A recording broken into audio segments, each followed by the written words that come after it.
Hello guys hello guys बोलो क्या गयो हाँ बंद कर दिया याद लो चोखा सोफा मोड़ यहाँ रख तो देख વાંચવેલી સાંભળો ડોસી એ ધ્રુવેશ ના અતા ન કરાય લાગી જાય માં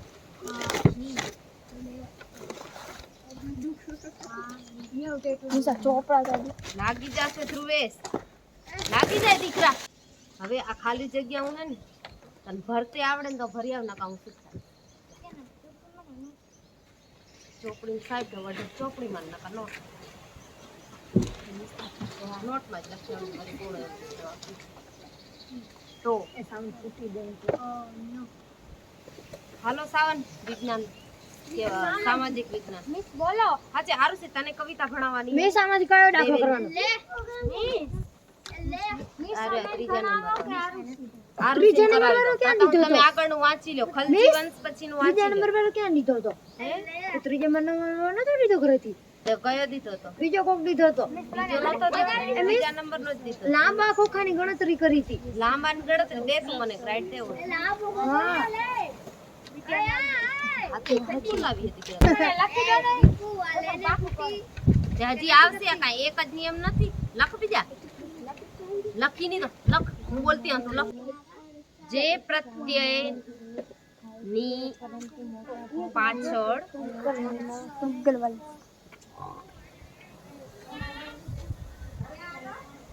બીજાના પ્રશ્ન પૂછો ને એમ એસવારો લખ્યો નિયમ લખ એફ કે એફઈ આવેલ હોય એફઈ ખબર નથી એફ કે એફઈ એમાં એક છોકરો હે એની એક વસ્તુ ગાયબ થઈ જાય તો એનાથી લીધે એને કઈ કઈ પ્રોબ્લેમ થાય એના વિશે લખવાનું હોય આપણે શેના વિશે પાઠ ભણ્યા હતા શેના વિશે હતો ના ના એના પછીનું જીલુ શું કામ દોઢી થાવ મિસ એ તો ખાલી બોક્સ જ હતો ને પાઠ તો પણ તને બોલવાની શું જરૂર હતી દાંત વિશે શેના વિશે હતું હા તો ઈ આપણા કન દાંત ન હોય તો આપણને કઈ કઈ પ્રોબ્લેમ થાય ઈ વાંચતો જા અને લખતો જા ના આવડે ઈ મને પૂછી જાજે ઈ હું સમજાવી દઈશ બરોબર રૂહી 1 થી 10 બોલો ઊભી થઈને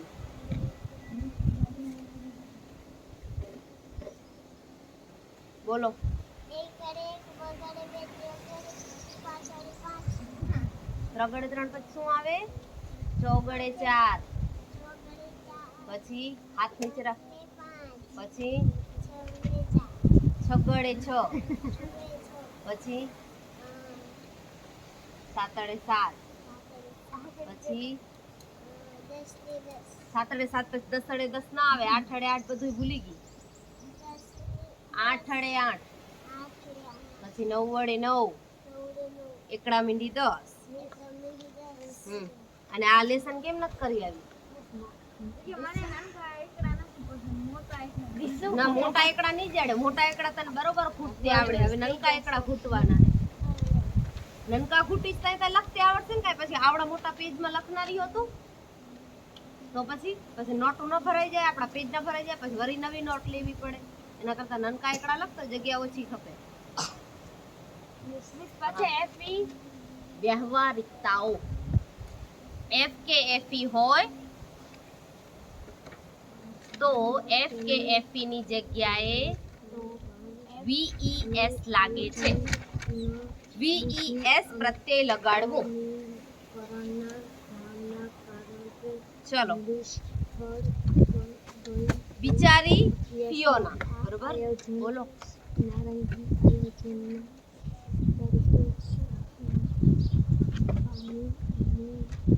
હવે આની બાજુવાળામાં જે મોટી લાઈનો હોય ને એ લખીએ અને અક્ષર સારા કરશે. ના તારી અંકોડી કે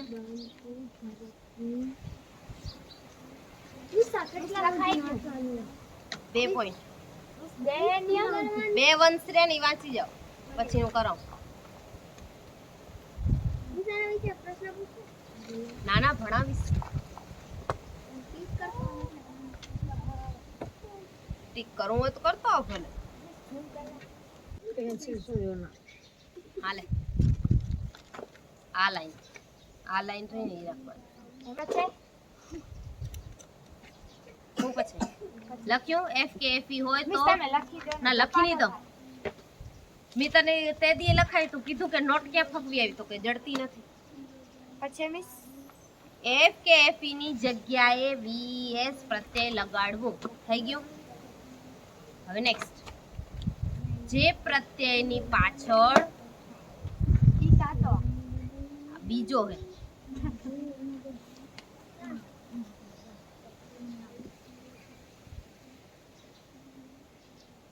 વાય આવેલ હોય અને વાય ની આગળ સ્વર આવેલ હોય. રૂઈ બેસી જાઓ.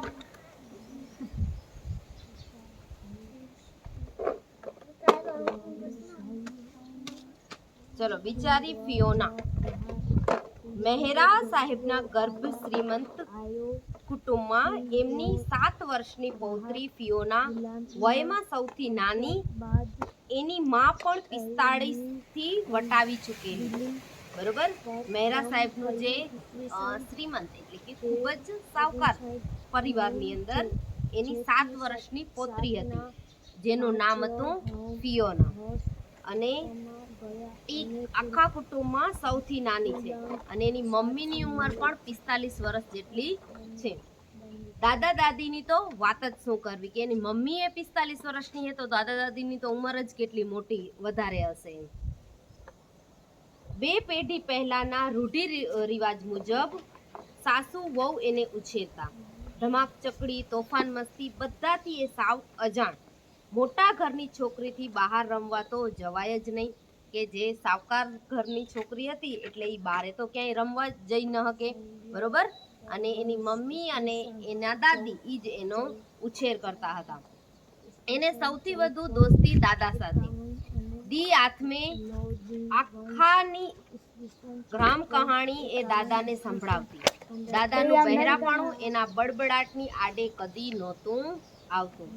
એ બધેથી વધારે જો દોસ્તી હોય તો કોની સાથે હતી? એના દાદા સાથે. આખા દિવસની રામ કહાણી જે પણ સ્કૂલમાં થયું હોય પોતે રમી હોય કરી હોય બધું જ એના દાદાને A to Z એમને એમ કહી દેતી. ફિયોના ખાસ એની સંભાળ માટે રાખવામાં આવેલ આધેડ વયની આયાની આવી બૂમ સાંભળી ફિયોનાને કપાળે કરચલી પડતી. ફિયોના એવું ખાલી સાંભળે જે એની આયા હતી. આયા મતલબ એનું જે ધ્યાન રાખતી હોય તે. બરોબર. ઈ આયા એને બૂમ પાડે એટલે ફિયોનાના કપાળે કરચલી પડતી. એનો મતલબ એમ કે તરત જ આમ ચોકી જાય, વિચારવા લાગી જાય. સમયપત્રક મુજબ નાહવું, ધોવું, ખાવું, પીવું, દિવસમાં 2 વાર કપડાં બદલવા વગેરે કર્મકાંડથી એ વાજ આવી ગઈ હતી. હવે જો ને ક્યાં બોટલ મિસ એકમાં વી ખંભરી આવી દો. મિસ એકમાં વી ઈ ને આમાં મિસ 2 નતા જે પ્રત્યયની પાછળ એફ થી લગાડવામાં. કેમાં? બીજામાં મિસ જે પ્રત્યયની પાછળ એફ થી લગાડવામાં આવે. હા વી ઈ એસ એમ બીજું કાંક હતું ને ઈ બીજો નિયમ તું વિચાર હોય. હવે મિસ અધૂરો રહી ગયો. શું લખ્યું? જે પ્રત્યયની પાછળ વાય લગાડવામાં આવે અને વાય ની આગળ સ્વર આપેલ હોય એટલું લખ્યું તો તેની પાછળ એસ લગાડવામાં આવે છે. એસ પ્રત્યય લગાડવામાં આવે છે. ચલો નેક્સ્ટ. થઈ ગયું ધ્રુતિ? એસ ને 2 મિનિટ બેસ ખાલી આને થોડુંક ભણાવી. એસ કીધું ને ત્યાં સુધી વાંચી એસ ખાલી હવે ઈ જે આયા રહી એનું કામ જ હતું એનું ધ્યાન રાખવાનું. તો આયાએ શું કીધું કે ટાઈમ ટુ ટાઈમ આયાએ શું કીધું, આયા એને જે પણ ટાઈમ હોય, નાવાનો ટાઈમ હોય ત્યારે નાવાનું, કપડાં બદલવાનો ટાઈમ હોય ત્યારે કપડાં બદલવાના, દિવસમાં એના 2-3 વાર કપડાં બદલવાના, ખાવાનો ટાઈમ હોય ત્યારે ખાવાનું, આ બધી જ વસ્તુ એને ધ્યાન રાખતી. પણ ફિયોના રી ઈ આ બધી વસ્તુ કરવાથી બહુ જ કંટાળી ગઈ હતી, બરોબર. બપોરે આખી ફિયોનાને ફરજિયાત પોતાના ઓરડામાં ભરાઈ રહેવું પડતું. મતલબ કે બપોર થાય એટલે એને બહારે જવાનું નહીં, એને એના જે રૂમ છે ત્યાં જ રહેવાનું. મોટા પલંગમાં એ પાસા ઘસતી પડતી રહેતી. પવનની લહેરખી સાથે એને બહાર દોડી જવાનું મન થતું. પણ સામે પહેરગીર સમી આયા છાપા ઉથલાવતી બેઠી જ હોય કે પોતાનો એક તો મોટો રૂમ, મોટો પલંગ, એમાં એને બપોરે બેસી રહેવાનું. એને કેટલી વાર મન થાય કે મને બહારે જવા મળે, મને રમવા મળે, પવનની સાથે પોતે મસ્તી કરવા મળે, પરંતુ પોતે એ વસ્તુ કરી શકે નહીં, કારણ કે છાપા વાંચતી ઉથલાવતી બેઠી હોય. એની જે આયા રહી એની બાજુમાં ખુરશી લઈને બેઠી હોય, પોતે છાપા વાંચે રહી. પણ એને એમ જ થાત કે આ જ્યાં સુધી મારું ધ્યાન રાખે હું બહારે જઈ શકીશ નહીં. પણ એક દિવસ આયાને ઝોકું આવી ગયું. ઝોકું આવી ગયું મતલબ નીંદર આવી ગઈ. હા, અને ફિયોના ચોર પગલે ઘરની બહાર નીકળી ગઈ. રસ્તા પર આવી ત્યારે એની છાતી ધડક ધડક થતી હતી, બરોબર. આજુબાજુ જોયા વિના એણે તો બસ મુઠ્ઠી વાળીને દોડ્યા કર્યું. કૂતરાના ભસવાના અવાજે જાણે ચોંકીને ઊભી રહી ત્યારે સામે એક ઘરનો વાડો હતો. હવે એક તો કોઈ દિવસ બારે નીકળવા મળતું નહીં, અને ઓછીતાનું એને બારે પોતે નીકળી ચોર પગલે ધીમે ધીમે. આયા સૂઈ ગઈ એટલે તો એ આજુબાજુનો જોયા વગર એવી દોડી, જ્યારે કૂતરાનો ભસવાનો અવાજ આવ્યો ત્યારે પોતે ઊભી રહી. અને ઊભી રહી તો સામે એક વાડો હતો. કેવી બી ગઈ. છાપે ઊભેલ એના જેવડી 3 છોકરી હસી પડી કે 3 છોકરીઓ આજુબાજુમાં ઊભી હશે, અને જો કૂતરાનો ભસવાનો અવાજ આવ્યો પોતે બી ગઈ. એટલે એકબીજા વાતું કરે કે કેવી બી ગઈ, તારું નામ શું? એમાંથી એક જણીએ પૂછા કરી. ફિયોના મહેરા. શું કહે છે એનું નામ? કેવું મજાનું નામ છે તારું. મારું નામ ડોલી, આનું નામ પર્લ અને પેલીનું નામ મર્લ. ત્રણેય પોતપોતાનું નામ કહે છે કે મારું નામ ડોલી છે, આનું પર્લ છે અને આનું મર્લ છે. અને પણ હિંચકા ખાઈએ છીએ તે અમારો ભાઈ છે. અમારી સૌથી નાની બહેન ઘોડિયામાં છે. તારે અંદર આવને. હવે એ 3 બહેનો રહ્યું વાડામાં ઊભીને આ બધી ચર્ચા કરે છે કે તારું નામ શું છે, મારું નામ આ છે, મારી નાની બહેન છે એ ઘોડિયામાં છે, પછી જે હિંચકા ખાય એ મારો ભાઈ છે. બધું એને પોતાનો પરિચય દે છે કે અંદર આવ એમ કહીને બોલાવે. ફિયોના તો રાજી રાજી થઈ ગઈ, બધાને સાથે ભળી પણ ગઈ. રમતા રમતા બધા માળિયા પર આવ્યા. બધું વેર વિખેર પડ્યું હતું. એક બાજુ મોટો ખાટલો, એ તૂટેલો હતો, ઢીલો થઈ જવાના લીધે ઘોડિયા જેવો જ બની ગયો હતો. હું પર્લ અને મર્લ ત્રણેય આમાં સૂઈએ છીએ. હવે એ જે બેન છે ડોલી રહી એ કહે છે કે પોતે માળિયા ઉપર જાય છે, અને માળિયા ઉપર જોવે તો ચારે બાજુ બધી વસ્તુ વેર વિખેર પડી છે. એક મોટો ખાટલો હોય એ તૂટી ગયો હતો, તો એના લીધે એ પણ આમ ઘોડિયા જેવો ખાડો એની અંદર થઈ ગયો હતો. પણ ડોલી કહે છે કે અમે 3 બહેનો આની અંદર સૂઈએ છીએ. એમ કે રાત્રે ઠંડીમાં 3 બહેનો એકમેકને વળગીને હસતી રમતી વાતો કરતી કેવી મજાથી ઊંઘી જતી હશે, એવો વિચાર ફિયોનાના મનમાં આવ્યો કે આ 3 એકબીજા સાથે કેટલી બધી મસ્તી કરતી હશે, કેટલી બધી વાતો કરતી હશે અને સૂઈ જતી હશે. ફિયોના, જો આ છાપરા પરથી આખું નગર દેખાય. હવે એને બતાવે છે કે જો અહીંયા અમે ઊભા રહીએ તો બધું જ દેખાય. ચારે બાજુ નજર નાખતા એના પોતાના ઘર પાસેનો ટાવર પણ નજીક દેખાય. હત્તાનીરીની મારું ઘર તો અહીંથી નજીક જ લાગે. ફિયોના મનોમન બબડી કે મનમાં વિચારે છે કે અહીંયાથી તો મારું ઘર સાવ બાજુમાં છે. ચાલ આપણે કૂદકા મારીએ, પરલે દરખાસ્ત કરી. ફિયોનાને કહે છે કે હાલને આપણે કૂદકા મારીએ. પણ નીચે બધું ખસવા માંડતા માં નીચેથી બરાડી એટલે કે રાડ પાડી બોલાવી એને. મારા પીટિયાઓ ઉતરો છો કે નહીં નીચે? હવે બધા મસ્તી કરતા હતા પણ અવાજ આવવા માંડ્યો એટલે એમાં રાડ પાડે કે હવે તમે બધા નીચે ઉતરો કે નહીં. અને બધા નીચે આવ્યા. ફિયોના તો ગભરાઈ ગઈ હતી, ફિયોના બી ગઈ હતી. પણ આશ્ચર્ય, માના મોઢા પર ગુસ્સાનું નામ નિશાન નહીં. ઉલટાનું તો એણે છોકરાઓને ખાવા બેસાડ્યું, બરોબર. બા ફિયોનાને સાથે બેસાડીએ એની પૂછા કરે છે. હા બેસાડ નહીં. અને ત્રણે નાચવા લાગી. ફિયોના પણ તેની સાથે ઠેકડા મારવા લાગી અને એક જ થાળીમાં ચારે સહેલીઓએ મસ્ત તોફાન કરતા કરતા ખાધું. ઘેર ચાંદીની થાળીમાં પંચ પકવાન ખાઈને કંટાળેલી ફિયોનાને આ બહુ જ ભાવ્યું. એ તો સાવકાર ઘરની દીકરી હતી તો એની ઘરે તો ખાવાનું કેટલું બધું હોય, પણ તેમ છતાં એને આજે સાદું ભોજન હતું એ વધારે પસંદ આવ્યું. અને ફરી પાછી ધીંગા મસ્તી સંતા કુકડી રમત શરૂ થઈ. શું દાદર નીચે, માળિયા પર, કબાટ પાછળ, બારણાની પાસે બધે છોકરાઓ સંતાઈને બેસતા.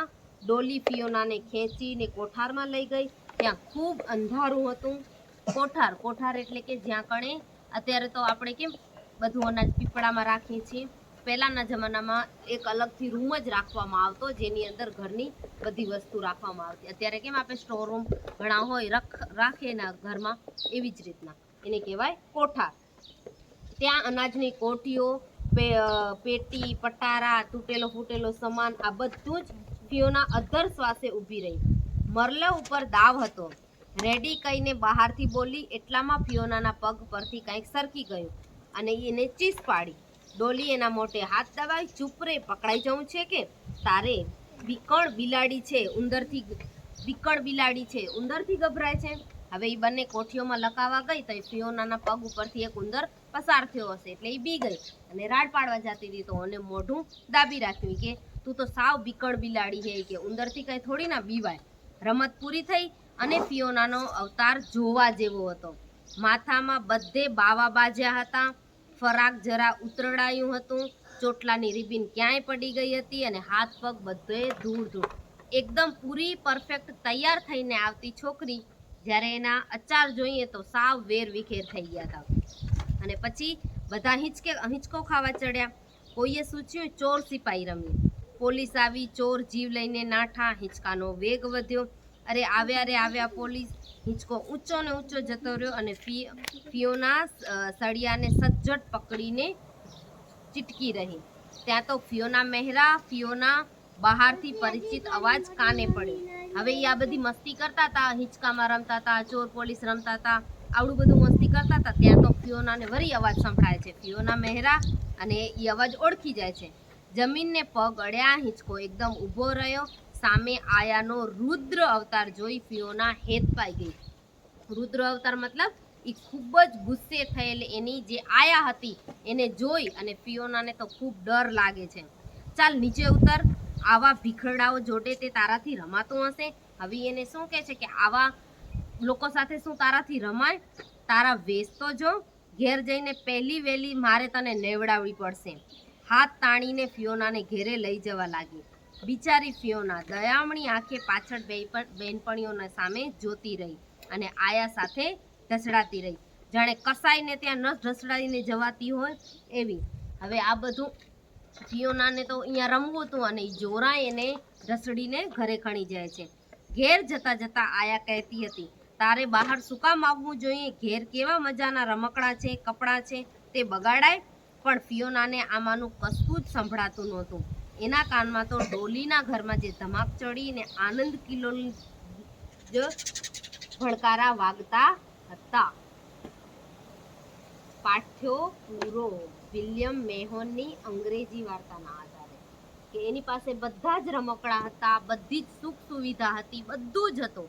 તેમ છતાંય તેને એકલીને મજા આવતી નહીં. તેને તો આવી જ રીતના બાળકોની સાથે જ રમવું હતું.